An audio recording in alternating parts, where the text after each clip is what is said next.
I found out my husband cheated from a Reddit thread he wrote. I was making pasta when I found out my husband cheated. Not from him, not from a text, not from a teary-eyed confession over wine and guilt. Nope, it came in the form of a Reddit thread titled, "I cheated on my wife and don't know how to tell her." It wasn't even subtle. He described me, our timeline, our dog. He called me loving but emotionally distant, a phrase I'd never heard him say out loud, but thousands of strangers had. This is a story about heartbreak, yes, but it's also about gaslighting with an upvote button. It's about how I became the last person to know what the whole internet already did, and how I decided to respond with dignity, clarity, and a single comment that changed everything. Because when someone turns your pain into content, you have every right to take the mic back. If you've ever been reduced to a plot twist in someone else's story, you're not alone, and you're not powerless.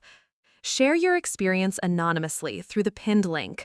We'll help tell your story with care, and donate $1 for every 1,000 views to organizations that support women recovering from emotional betrayal. Because healing starts with being heard, and sometimes the loudest revenge is simply telling the truth. It was a Tuesday night. Nothing dramatic, just me, a jar of overpriced marinara, and the sound of boiling water. I'd lit a candle, not for romance, for the smell.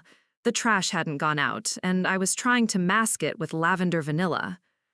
I was stirring the noodles when my phone buzzed. It was a message from my friend Camille.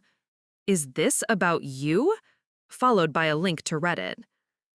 The post title read, "I cheated on my wife and don't know how to tell her." I remember thinking, no way, that's not me. Reddit is full of weird confessions. It's probably someone else. A coincidence. I clicked anyway. I mean, wouldn't you? And there it was. He didn't use my name, obviously, but he described everything else. Our dog, our trip to Asheville last fall, the way I always make pasta when I'm stressed. A part of me still didn't believe it. I stared at the screen, waiting for the twist, the part where it was a joke, or not real, or not about me. But the longer I read, the more it felt like watching someone narrate my own life, behind my back, to the entire internet. And the worst part? I was still making dinner. Sometimes betrayal doesn't show up with slammed doors or lipstick on a collar. Sometimes it arrives in lowercase letters and bad grammar on a confession forum. I sat on the kitchen floor, not because I was trying to be dramatic, but because my legs just stopped working. I started reading the post out loud. I don't know why. Maybe I thought if I heard it, it wouldn't feel so real. "She's amazing. That's what makes it worse." That line hit me harder than if he'd written, "She's awful and I did it anyway." Because this meant he knew who I was, the person who loved him, supported him, kept a spreadsheet of our expenses, and made his dentist appointments, and still chose to betray me. He described our life like it was a backdrop in someone else's rom-com. Little details only we knew. The playlist I made him, the way I leave the lights on in the kitchen because I'm afraid of ghosts. He gave all of it to strangers, in past tense. And the comments, people sympathizing with him, calling him brave for sharing, saying, if she's that amazing, she'll understand. Understand what exactly? That the man who kissed me goodbye that morning was already writing a breakup letter for the public before he gave me the private version? When someone talks about you, but never to you, that's not vulnerability, that's performance. After I finished reading the post, my brain didn't shut down. It rewound. Like a brutal highlight reel I never asked for. I remembered one night, maybe 3 weeks ago. We were lying in bed, my head on his chest, and I asked him, "Are you hiding something from me?" He kissed my forehead and said, "No, I'm just tired from work." And because I loved him, I believed that. Because we were in sweatpants and cuddling, and the dog was snoring by our feet, it felt too normal for anything to be wrong. But now, every "I'm just tired" feels like a cover story. Every sigh, every delayed reply, every "sorry meetings ran long" suddenly has a question mark at the end of it. I used to think I was too sensitive. Now I know it was my intuition whispering, "He's not telling you everything." And I told it to shut up because I didn't want to seem paranoid. Turns out, paranoia and pattern recognition look very similar, especially when you're sleeping next to someone who's rehearsing their confession for Reddit. I scrolled past the last line of his post, thinking maybe he'd end it with, "I'm going to tell her tonight," or "I already told her. She cried." But no, the post ended with, "I haven't told her yet. I'm scared. She doesn't deserve this." And then came the comments. "Tell her now. You're a coward. This isn't a confession, it's a performance." And the one that still stings?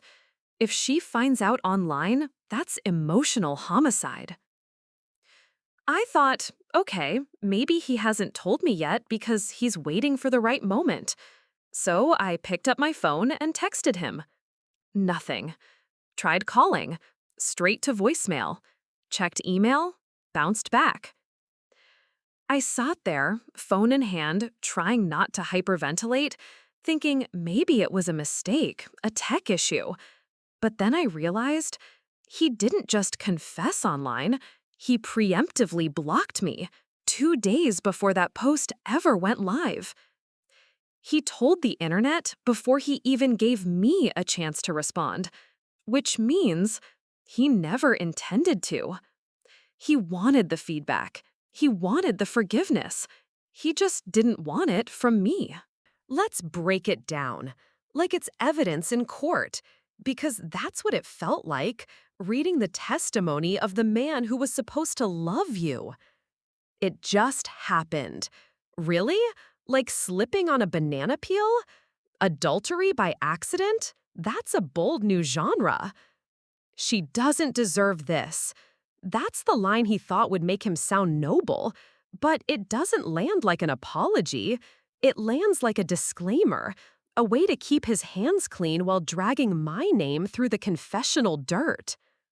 I feel so bad, but I feel alive. There it is, the sugar-coated guilt, the soft focus self-justification. What he really meant? I did something reckless, and instead of owning it, I'm romanticizing it. It's guilt dipped in poetic syrup, like if he says it beautifully enough, it'll sting less. But it doesn't. And here's what's worse. Thousands of strangers nodded along. "Wow, you're so brave for admitting it. You clearly love your wife." Love? If love sounds like betrayal written in passive voice, keep it. It wasn't the confession. It wasn't even the cheating. It was that one quiet sentence, tucked between dramatic self-pity and faux remorse. "I don't think I ever really loved her. Not in the way I should." And that hit harder than anything else, because I remembered everything. I remembered how he liked his eggs, yolky but not runny. How he hated cilantro, but only when it was raw. How he once cried during a Super Bowl commercial with a golden retriever, and then denied it the whole week. I remembered the night I stayed up till 3 a.m. making a slideshow for his mom's birthday because he forgot. I remembered loving him, with detail, with care, with the kind of love that notices the small things. So when I read that line, "I don't think I ever really loved her," I couldn't help but ask, if this wasn't love, Then what the hell was I holding on to all these years?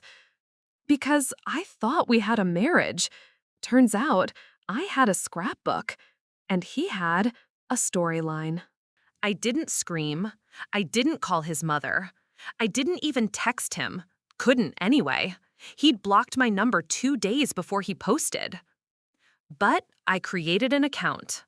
No profile picture, no username that could be traced. Just one comment, one sentence.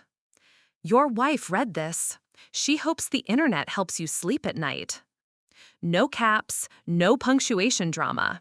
Just the digital equivalent of flipping the light switch on in a room full of cockroaches. And Reddit lost its mind.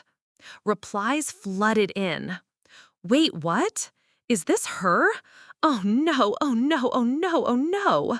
You deserve better, Queen. I need popcorn and updates. Some people thought I was lying. Others DM'd to say they'd been through the same thing. A few said they were on his side until I showed up. Suddenly, his fantasy confessional wasn't so tidy. Suddenly, his anonymous pain had a face. Mine. And there's something about truth that ruins a perfectly crafted lie. There's a difference between sharing pain and performing it. And in that post, he wasn't just confessing, he was auditioning.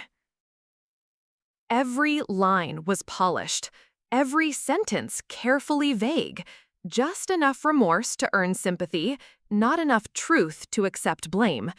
He didn't need healing, he needed upvotes. I feel terrible.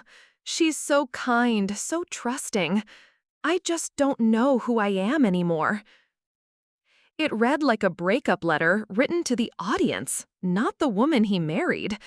And what made it cruel wasn't just the cheating, it was the way he framed himself as the wounded one. He made her grief a subplot, her confusion background noise. And in doing that, he committed a second betrayal, not just to her, but to anyone who's ever been cheated on and made to feel responsible for someone else's selfishness. There's a word for this: emotional spectacle. And when you dress up betrayal in self-pity, it doesn't become easier to watch, it becomes harder to look away. But that's not healing, that's manipulation, with a comment section. He never replied. Not to the Reddit comment, not to her calls, not even when she left the key on the counter, right next to the photo they took on their first trip together. No final talk, no apology, no "I'm sorry for turning our life into content." So she packed up her books, her plants, the coffee mug he always borrowed, and moved out. No drama, no scene. Just the quiet strength of someone done waiting for answers that won't come. The divorce papers? They came from her, digitally signed, straightforward, no footnotes. And then she did something braver than staying for closure. She rewrote the story. Not as a woman whose husband cheated, but as a woman who found the courage to stop explaining herself to someone who stopped listening long ago. Because sometimes the final chapter isn't a confrontation. It's walking away with your head up, knowing you get to decide how the story ends. Some wounds don't bleed.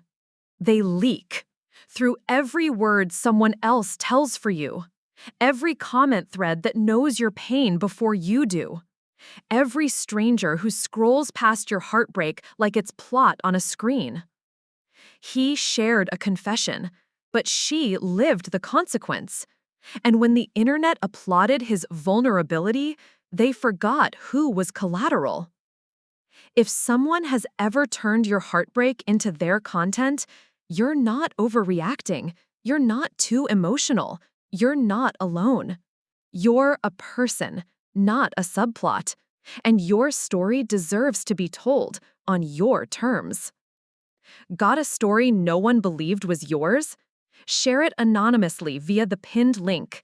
For every 1,000 views, we donate $1 to therapy access for women navigating emotional trauma. Because if your heartbreak became someone's entertainment, it's time to take the mic back. We'll be here, listening, sharing, and telling the next story, maybe yours.